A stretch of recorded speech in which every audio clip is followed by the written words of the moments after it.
Selamat datang di program membaca Alkitab setiap hari. Biar melalui buku ini kita boleh diberkati Tuhan, kita boleh mengalami satu terobosan besar dan kita mengalami satu kemenangan.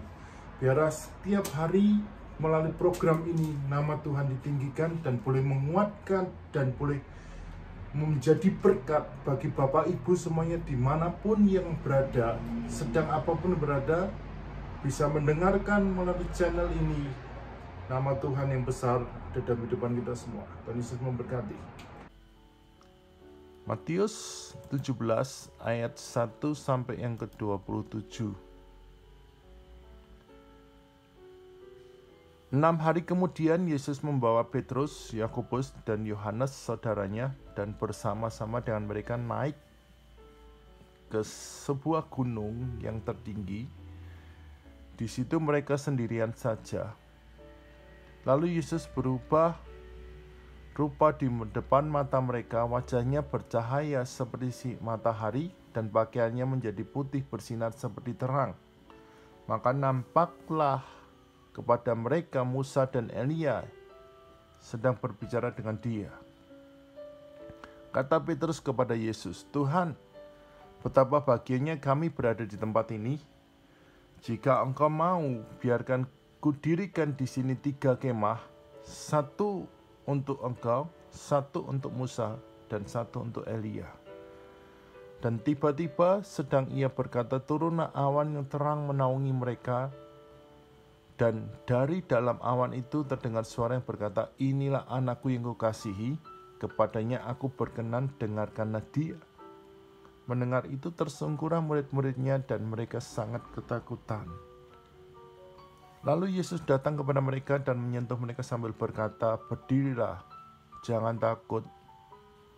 Dan ketika mereka mengangkat kepala, mereka tidak melihat seorang pun kecuali Yesus seorang diri. Pada waktu mereka turun dari gunung itu, Yesus berpesan kepada mereka, "Jangan kamu ceritakan penglihatan ini kepada seorang pun sebelum Anak Manusia dibangkitkan di antara orang mati." Lalu murid-muridnya bertanya kepada mereka, "Kalau demikian mengapa ahli-ahli Taurat berkata bahwa Elia harus datang dahulu?" Jawab Yesus, "Memang Elia akan datang dan memulihkan segala sesuatu.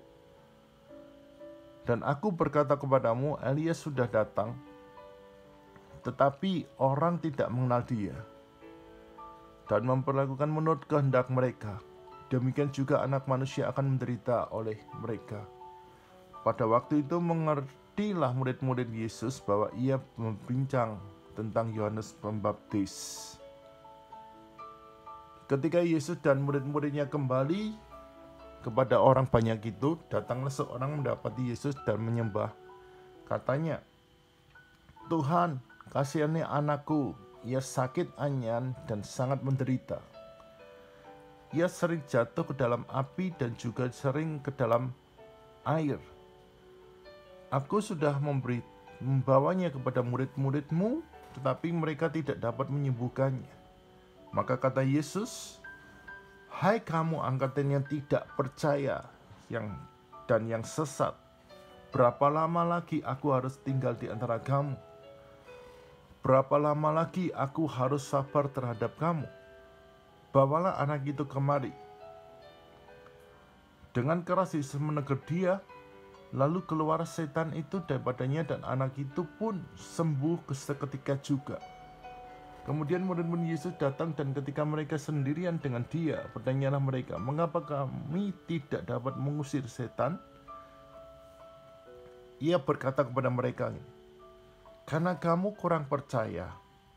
Sebab aku berkata kepadamu, sesungguhnya sekiranya kamu mempunyai iman sebesar biji sesawi saja, kamu dapat berkata kepada gunung itu, 'Pindah dari tempat ini ke sana.'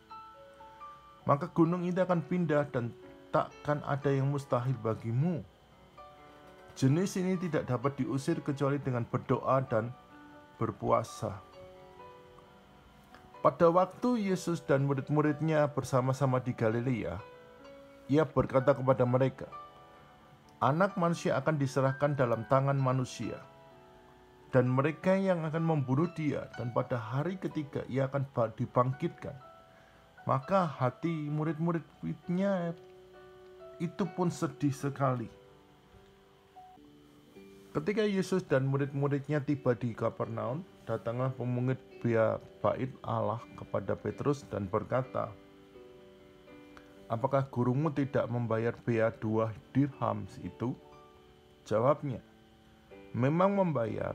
Dan ketika Petrus masuk ke rumah, Yesus mendahulunya dengan pertanyaan, "Apakah pendapatmu, Simon? Dari siapakah raja-raja dunia itu memungut biaya dan pajak, dari rakyat atau dari orang asing?" Jawab Petrus, "Dari orang asing."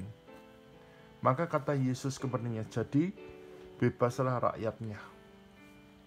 Tetapi supaya jangan kita menjadi batu sandungan bagi mereka, pergilah memancing ke danau, dan ikan pertama yang kau pancing, tangkaplah dan bukakan mulutnya.